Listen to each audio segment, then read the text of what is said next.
Imagínate esto.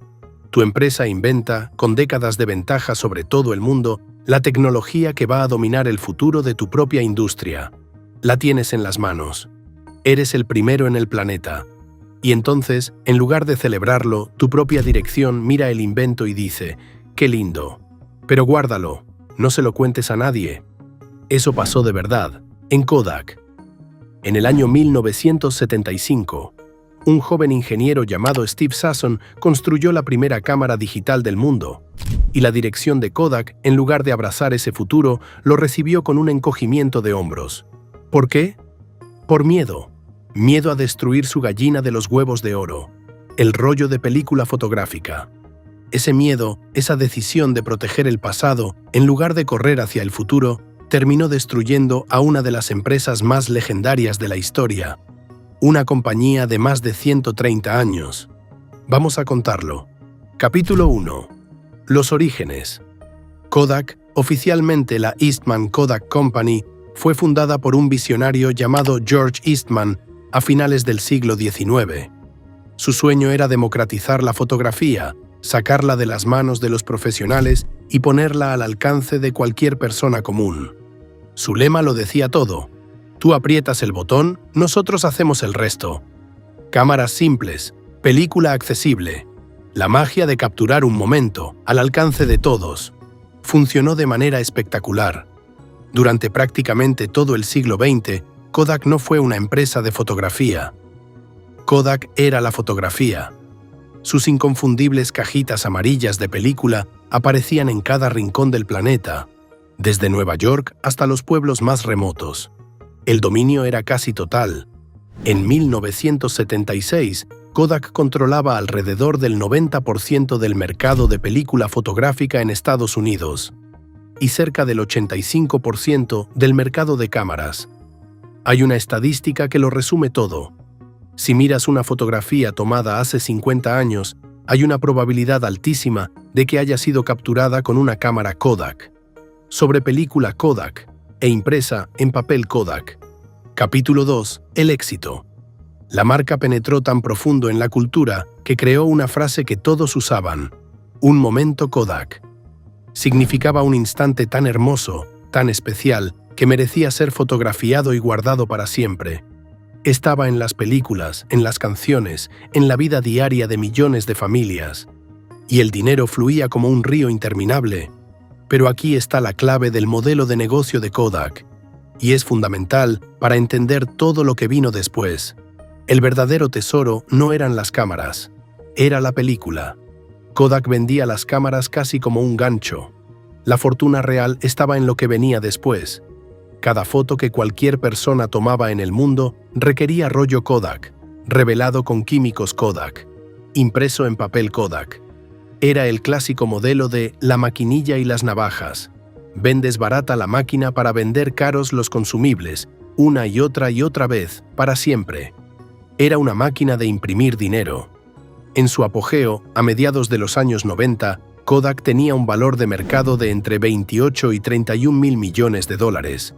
Empleaba a más de 140.000 personas en todo el mundo. En 1996, sus ventas alcanzaron casi 16.000 millones de dólares, entre las más altas de toda su historia. Parecía una institución eterna, tan permanente como las fotos familiares que ayudaba a crear. Capítulo 3. La caída. Pero volvamos a 1975, a ese laboratorio, a ese joven ingeniero. Steve Sasson tenía apenas 24 años. Su jefe le había dado un componente nuevo, un sensor llamado CCD, y básicamente le dijo: a ver qué puedes hacer con esto. Lo que Sasson construyó, con la ayuda de un par de técnicos, cambiaría el mundo. Era un aparato del tamaño de una tostadora. Pesaba casi 4 kilos, funcionaba con 16 pilas. Lo pintaron de azul, simplemente porque había una lata de pintura azul a la mano. Capturaba imágenes en blanco y negro a una resolución de apenas 0,01 megapíxeles. Tardaba 23 segundos en grabar una sola foto en un casete de cinta. En diciembre de 1975 hicieron la primera prueba.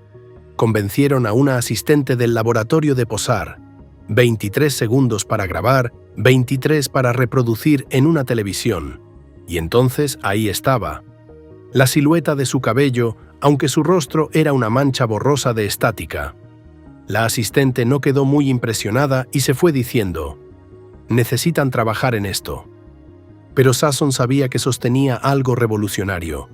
Era fotografía sin película, fotografía digital, la primera cámara digital del mundo. ¿Y cuál fue la reacción de la dirección de Kodak cuando se la presentó en una charla que él tituló «Fotografía sin película»? La frase quedó para la historia. Según Sasson, le dijeron: «Qué lindo, pero no se lo cuentes a nadie». Ahora, seamos justos y precisos, porque la verdad es más interesante que el mito. Kodak no escondió la cámara en una bóveda y tiró la llave. De hecho, patentó la tecnología en 1978 y durante años ganó sumas considerables, cobrando regalías por esa patente, y siguió desarrollando lo digital con el tiempo. El problema no fue que la ocultaran del todo.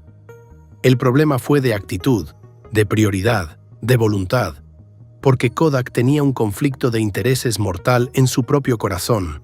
Cada cámara digital que vendiera era una venta de película que perdía. Lo digital no necesitaba rollo, ni químicos, ni papel. Amenazaba directamente ese río de dinero de los consumibles. Así que, aunque Kodak veía venir lo digital, nunca corrió hacia ello con la urgencia y la valentía necesarias. Se enfocó en los defectos de las primeras cámaras digitales, su peso, su lentitud, su baja resolución, y no logró ver el potencial de una tecnología suficientemente buena para millones de consumidores. Protegió el presente y, al hacerlo, sacrificó el futuro. Mientras tanto, los competidores no tenían ese conflicto. No tenían un negocio de película que proteger. Así que corrieron libres. La japonesa Fujifilm atacó agresivamente, bajando los precios y robándole cuota de mercado a Kodak año tras año. Y cuando lo digital finalmente despegó, empresas como Canon, Nikon y Sony lanzaron cámaras digitales que el público adoró. Kodak llegó tarde, y cuando llegó, lo hizo a medias. Las cifras de su decadencia son escalofriantes. Su cuota en el mercado de cámaras digitales de Estados Unidos cayó del 27% en 1999, al 15% en 2003 y a apenas el 7% en 2010. Y para colmo, esas ventas digitales ni siquiera eran rentables. Kodak perdía dinero incluso cuando lograba vender.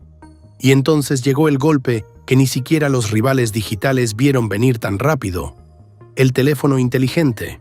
De repente, cada persona en el planeta llevaba una cámara perfectamente capaz en el bolsillo. El mercado de las cámaras digitales compactas, que había tocado techo en 2007, se desplomó. ¿Para qué comprar una cámara si tu teléfono ya la tenía? Para finales de 2011, las ventas de película analógica de Kodak habían caído a aproximadamente una décima parte de lo que eran en el año 2000. El río de dinero se había secado. Desesperada por sobrevivir, Kodak intentó vender cientos de sus patentes, pero a esas alturas casi nadie quería comprarlas. El gigante se desangraba. Capítulo 4. La actualidad. El 19 de enero de 2012, lo impensable se hizo oficial. Eastman Kodak, después de más de 130 años de historia, se declaró en bancarrota bajo el capítulo 11 en un tribunal de Nueva York. Los documentos judiciales mostraban una imagen devastadora: $5.100 millones en activos contra $6.800 millones en pasivos. El valor de mercado, que alguna vez había rozado los $30.000 millones se redujo a cero. Los accionistas que habían confiado en la empresa durante toda su vida fueron completamente borrados. En 2013, Kodak logró emerger de la quiebra, pero ya no era el gigante de antes. Renació como una empresa mucho más pequeña, enfocada en impresión digital e imágenes para negocios. Una sombra de lo que fue. En su desesperación por encontrar relevancia, intentó reinventarse de formas casi surrealistas. Pivoteó hacia la tecnología blockchain en 2018, en pleno auge del Bitcoin, e incluso hacia la producción de ingredientes farmacéuticos en 2020. Y aquí hay una postdata casi poética. En 2009, el presidente Barack Obama le entregó a Steve Sasson, el ingeniero de aquella cámara azul del tamaño de una tostadora, la Medalla Nacional de Tecnología e Innovación. El hombre que inventó el futuro de la fotografía fue honrado por la nación entera, pero la empresa para la que trabajaba, la dueña de ese invento, ya iba camino de la ruina. Kodak nos dejó quizá la ironía más dolorosa de toda la historia de los negocios. Una empresa puede literalmente inventar el futuro, sostenerlo en sus propias manos, patentarlo, y aún así negarse a correr hacia él por miedo a destruir lo que la hacía rica en el presente. No fue que Kodak no viera lo digital, lo vio antes que nadie. El problema fue que tenía demasiado que perder. Su propio éxito, ese río de dinero de la película, se convirtió en las cadenas que le impidieron moverse cuando más lo necesitaba. La lección es brutal y atemporal. A veces, el mayor enemigo de una empresa no es el competidor de afuera. Es el miedo de adentro. El miedo a canibalizar tu propio negocio. El miedo a competir contigo mismo, aunque la alternativa sea desaparecer. La pregunta que debería quitarle el sueño a todo líder es esta. ¿Cuántas empresas hoy tienen su propia cámara digital? Una innovación que cambiaría todo, viéndola venir con claridad, pero demasiado asustadas de su propio éxito presente como para atreverse a perseguirla.